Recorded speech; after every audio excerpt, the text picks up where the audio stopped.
कहाँ से इस सरकार की शुरुआत करें, कहाँ ख़त्म करें। 2 साल हो गए हैं, ठीक है। 2 साल हो गए हैं। सोचा था पहले साल में सरकार सेटल होती है, उनको समय लगता है अपनी जो नीतियां हैं, जो विजन है उसको एग्जीक्यूट करने में। दूसरा साल ख़त्म होने आ गया है, पर कुछ ऐसी उपलब्धि नहीं दिख रही है इस सरकार की जो हम कह सकें कि हाँ, जो वादे किए थे 2014 में, सारे मुद्दों को आप ले लीजिए, किसानों के ले लीजिए, आप आम आदमी के ले लीजिए, आप इन्फ्लेशन का ले लीजिए, आप इकोनॉमी का ले लीजिए, आप महिलाओं के मुद्दे ले लीजिए। कोई भी ऐसा सेक्टर नहीं है जहाँ पे हम कह सकते हैं ये सरकार पूरी तरीके से सफल हुई है। अब किसानों की अगर हम बात करें तो पंजाब में हम देख रहे हैं किस तरीके से किसान जूझ रहे हैं अपने मुआवजे लेने को। वाइट फ्लाई ने उनकी पूरी फसल बर्बाद कर दी, पर फिर भी हम देख रहे हैं हमारी सरकार, यहाँ की सरकार हो जो साथ में भारतीय जनता पार्टी के साथ सेंटर में भी है, किसानों के दुख दर्द से सुन रही हो या उनका पूरा करने की कोशिश कर रही हो। जो मांगे वो उनकी मांगे हैं। आप किसानों को पूरे देश में देख लीजिए, उनकी जानें जा रही हैं, फिर भी ये निर्दयी सरकार किसी तरीके का कोई ऐसा काम नहीं कर रही है जो उनकी तकलीफें हैं उनको सुन पा रही हो। सुप्रीम कोर्ट को आकर बीच में कहना पड़ रहा है कि जो उनका मुआवजा है मनरेगा को लेकर उसको तो पूरा करिए। 10 ऐसे राज्य हैं जहां पर सूखा पड़ा है पिछले 2 साल से, पर अभी भी हमारी सरकार उनके जो मुद्दे हैं उससे सुन नहीं पा रही है। 3000 मौतें हो गई हैं किसानों की, 6500 से ऊपर जो किसान लेबरर्स हैं उनकी मौतें हो गई हैं। फिर भी सरकार, निर्दयी सरकार कहूंगी इसको, उनकी बात नहीं सुन पा रही है, उनकी तकलीफों को सुन नहीं पा रही है। फिर से सुप्रीम कोर्ट को बीच में आना पड़ा। सुप्रीम कोर्ट ने कहा कि जो भी ड्रॉट रीजन्स हैं और राज्य हैं उनको उनका मुआवजा देना बनता है। राज्यों ने 40,000 करोड़ मांगा है, उनको 12,000 करोड़ दिया जाता है। अब हम युवाओं की नौकरियों को देख लें। युवाओं की नौकरियां कहा था 12 लाख, 1.25 करोड़ नौकरियां, 2 करोड़ नौकरियां देंगे हर साल। 2 करोड़, आज तक 4 करोड़ युवाओं को नौकरी मिल जानी चाहिए थी। नौकरियां कितनी मिली हैं? 1,30,000। ये सच्चाई है सरकार की। जीडीपी ग्रोथ आप ले लीजिए, देश के क्या विदेश के इकोनॉमिस्ट अब सवाल उठा रहे हैं कि ये जो जीडीपी ग्रोथ रेट आ रहा है, 7.5% जीडीपी ग्रोथ आ रहा है नए आंकड़ों के हिसाब से, अगर पुराने आंकड़े लगाए जाएं तो हमारी जो ग्रोथ की स्थिति है 5.5% है। तो ये सच्चाई है हमारे जीडीपी ग्रोथ स्टोरी की। अब हम मेक इन इंडिया की इनकी बात करें, मेक इन इंडिया में भी हम देख रहे हैं किस तरीके से इंडस्ट्रियल ग्रोथ, मैन्युफैक्चरिंग ग्रोथ 0.1% के हिसाब से चल रही है। हमने जब सरकार छोड़ी थी 4% पे हमने छोड़ी थी। तो ये 2 साल की स्किल इंडिया, अब स्किल इंडिया पे आते हैं। मिनिस्ट्री मांगती है 8,000 करोड़, उनको दिया कितना जाता है? 1,800 करोड़। तो आप कहते हैं आप युवाओं को स्किल देंगे, उनको नौकरियां देंगे, ना ही नौकरियां हैं ना ही स्किल है। और आज का युवा जूझ रहा है ड्रग्स की समस्या से, एजुकेशन की समस्या से, वो जूझ रहा है नौकरियां नहीं मिलने की वजह से। त्राही त्राही पूरे पंजाब में ही नहीं पूरे देश में मची हुई है। और ये सरकार आज 1,000 करोड़ खर्च करने में लगी हुई है, सारे लोगों को बुलाने में और सेलिब्रेशन करने में। बड़े बड़े वादे करना, बड़े बड़े सपने दिखाना और किसी तरीके से इन सपनों को पूरा करने का ना ही विजन है, ना ही समझ है, ना ही सोच है, ना ही बूझ है। तो ये सरकार की सच्चाई है, हकीकत है। कुछ देर में हम ये पूरी पुस्तिका का विमोचन करेंगे, जो पूरी सरकार की जो आज तक की काम है उसका खुलासा होगा और सच्चाई का आईना ये किताब दिखाएगी।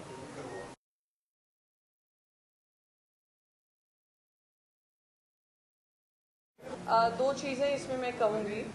अगर आप इन सब राज्यों में 2 चीज़ें हैं जो स्टेट असेंबली इलेक्शन से समझ में आती हैं।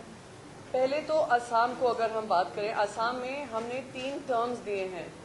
जो लोग हैं वो भी एक चेंज चाहते हैं। हम सोच रहे थे कि शायद हमारी गवर्नेंस अच्छी रही है, 3 टर्म्स हमें मिले हैं, तो शायद हम 4था टर्म भी ला पाएंगे। दुखदजनक है नहीं ला पाए, पर अगर आप प्रैक्टिकली देखेंगे तो 4था टर्म आना कोई भी पॉलिटिकल पार्टी के लिए, कोई भी राज्य में, कोई भी देश में थोड़ा डिफिकल्ट है। केरला की अगर बात करें, पिछले 45 साल से जो पार्टी सत्ता में है उस पार्टी को हमेशा वोट आउट किया गया है। हमने सोचा था इकोनॉमिक इंडिकेटर्स हों, सोशल वेलफेयर इंडिकेटर्स हों और जो भी काम हो, केरला आज गुजरात से काफ़ी इंडिकेटर्स में आगे है। हमने सोचा था हम ये 45 साल का जो साइकिल है उसको ब्रेक कर पाएंगे। अफसोस है कि नहीं कर पाए, पर उसका मतलब ये नहीं है कि भारतीय जनता पार्टी को किसी तरीके से एक एंडोर्समेंट मिली है। अगर हम तमिलनाडु में देख लें, केरल में देख लें और पुडुचेरी में भी हम देख लें तो उनका खाता भी नहीं खुला है कुछ कुछ राज्यों में। दूसरी चीज़, अगर हम वोट शेयर देखेंगे भारतीय जनता पार्टी की, जो 2014 में नरेंद्र मोदी जी के कहने पर जो अब की बार मोदी सरकार की लहर आई थी, तो वोट शेयर भी अगर हम हर राज्यों में देखेंगे वो उनका घटा ही है, हर असेंबली सेगमेंट में घटा है।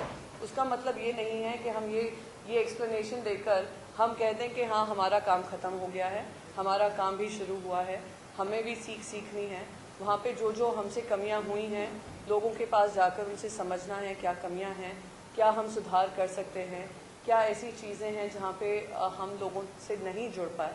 तो ये हम राज्यों में, क्योंकि वो स्टेट इलेक्शन थे, हम समझने की कोशिश करेंगे और चेंजेस लाने की कोशिश करेंगे। सबसे पहले तो मैंने कहीं नहीं कहा या कांग्रेस पार्टी ने भी नहीं कहा कि हम चेंजेस नहीं लाएंगे।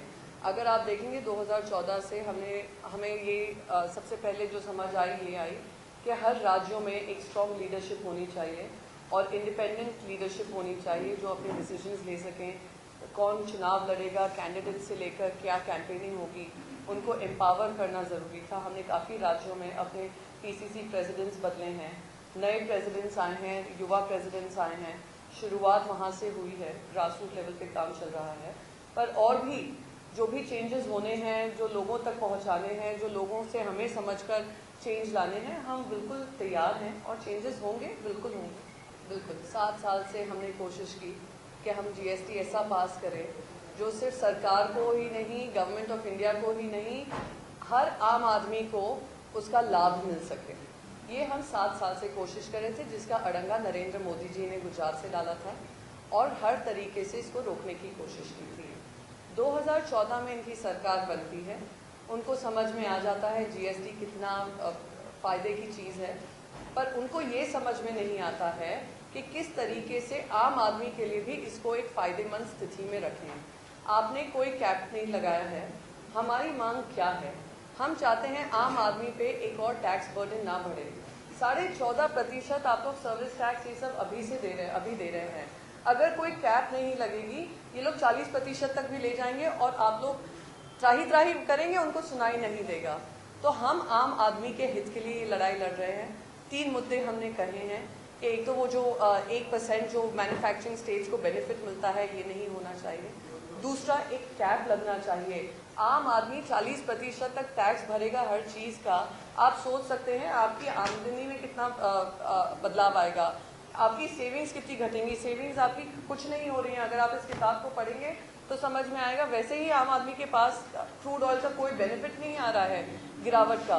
तो अगर ये सारी मांगें पूरी नहीं होती हैं, गवर्नमेंट ऑफ इंडिया का फ़ायदा हो सकता है पर आम आदमी का इसमें कोई फ़ायदा नहीं है। तो हमने 3 मांगे रखी हैं। हम पूछना चाहते हैं प्रधानमंत्री से, ऐसा क्या है, ऐसा क्या सत्ता का लोभ है कि आप आम आदमी के हित की बात नहीं सुन पा रहे हैं और जो चेंजेस हम बोल रहे हैं आप पूरे नहीं कर पा रहे हैं। जैसे मनीष जी ने कहा कल के सुमित्रा जी के अच्छे दिन आ गए हैं, कुछ लोगों के अच्छे दिन आ गए हैं। हम लोग सब आम आदमी, आप सब जिन्होंने शायद वोट किया भी हो ना भी किया हो, सब अभी तक इंतज़ार में लगे हैं, हमारे भी अच्छे दिन आएंगे। दूसरी बात, स्मृति ईरानी जी की बात पे मैं कहूँगी, मैंने तो ऑलरेडी इस पर कमेंट कर दिया है, मेरे लिए क्लोज चैप्टर है, वो वहाँ पे ख़त्म हो जानी चाहिए थी बात। वो उन्होंने एनडीटीवी में भी इंटरव्यू देकर उसको बढ़ाने की कोशिश की है, पर मैं उससे आगे बढ़ना चाहूँगी। मेरे पास समय नहीं है कि मैं इस वार्तालाप में लगी पड़ी रहूँ। हाँ, देखिए, प्रशांत किशोर जी स्ट्रैटेजिस्ट हैं, वो स्ट्रैटेजी बनाते हैं। एग्जीक्यूशन का काम हर पीसीसी प्रेसिडेंट का होता है और पीसीसी से जुड़े हुए सभी उन लोगों का होता है जिन्होंने राज्यों में काम किए हों। तो पॉलिटिकल डिसीजन, फाइनल डिसीजन जो भी होगा सबको साथ में लेकर होगा। प्रशांत किशोर जी का एक अंडरस्टैंडिंग होगी किस तरीके से होता है, उसको हर तरीके से लागू करने की कोशिश करेंगे। ऐसा नहीं है घर के अंदर जो भी सुझाव आते हैं सब कुछ इम्प्लीमेंट करते हैं। घर के अंदर जो सही और सबसे सटीक जो मैं कहूँगी सुझाव होगा उसको इम्प्लीमेंट करना ज़रूरी है, और उसी से हम पंजाब जीतेंगे और उसी से आने वाले समय में उत्तर प्रदेश में भी लड़ेंगे। हम इस विश्वास और इस होप से बोल रहे हैं क्योंकि हम जानते हैं कि पंजाब की जनता थक चुकी है करप्शन से, थक चुकी है बेरोज़गारी से, थक चुकी है हर तरीके से अर्थव्यवस्था को लेकर, गुंडागर्दी को लेकर। आप देखिए 10 साल में जो नहीं हुआ है वो पंजाब में फिर से शुरुआत हुई। गुरदासपुर में एक आतंकी हमला हुआ। तो इस तरीके की मिस गवर्नेंस से पंजाब की जनता त्रस्त है, थकी हुई है, और कैप्टन अमरिंदर जी पे बिल्कुल उनका भरोसा है कि आने वाले समय पे, और हम पे भी ये विश्वास है आप सभी पर और पंजाब की जनता से कि वो हमें मौका देंगे।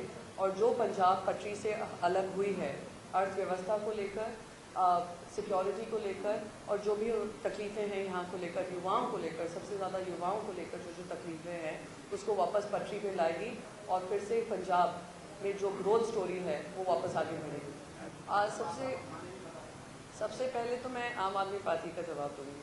आम आदमी पार्टी जो अपने 4 MPs भी साथ में नहीं रख पा रही है वो पंजाब संभालने की बात कर रही है। दिल्ली में आप पानी की व्यवस्था देख लीजिए, आप बिजली की व्यवस्था देख लीजिए, आप हर तरीके से फ्री वाईफाई, युवाओं को नौकरियां, ट्रांसपोर्ट सिस्टम, महिलाओं का सेफ फील करना, बहुत सारे वादे किए थे। वैसे ही हैं, एक सीनियर मोदी हैं, एक जूनियर मोदी हैं, तो उन्होंने वादे किए हैं, कोई भी एक ऐसा वादा नहीं है जो पूरा कर पा रहे हैं। पूरे नेशनल डेलीज़ में उनके रोज़ इश्तिहार आ रहे हैं, पर दिल्ली की जनता पूछ रही है कि जो वादे आपने हमसे किए वो तो पहले पूरे करें। आप पंजाब देख रहे हैं, आप गोवा देख रहे हैं, आप जो पहले दिल्ली संभालनी है उसको तो संभालिए। तो इसीलिए पंजाब के लिए तो सबसे ज़्यादा ज़रूरी है कि ऐसे लोगों को चुने जो पंजाब का इतिहास समझते हों, पंजाब की जो तकलीफ़ें रही हैं, पंजाब में जो मूवमेंट्स हुए हैं, सफल हुए हैं, विफल हुए हैं, उसको जो समझता हो उसको वोट दे, और ऐसे लोग को वोट दें जो पंजाब के हों, ना कि बाहर से आए हुए लोगों को इकट्ठा कर आप कहीं की ईंट कहीं का रोड़ा, भानुमति ने कुंबा जोड़ा करके आकर पंजाब में आप लड़ने की कोशिश कर रहे हैं। तो उसी से स्पष्ट होता है। तो ऐसा नहीं है कि अगर कोई उस समय पे कुछ हमसे गलतियां हुई हैं, उस गलतियों के सुधार नहीं होंगे और हम बेटर इम्प्रूवमेंट नहीं और बेटर इम्प्रूव सरकार नहीं देंगे। ये तो सबसे पहले ये दिमाग से हटाना बहुत ज़रूरी है कि जो हमने उस समय किया वो फिर से दोहराएंगे, ये बहुत ही गलत सोच है। दूसरी चीज़ मैंने जैसे कहा, कहीं की ईंट कहीं का रोड़ा, भानुमति ने कुंबा जोड़ा, इस तरीके की आम आदमी पार्टी करने की कोशिश कर रही है। दिल्ली की सरकार 67 सीट्स लाई हैं।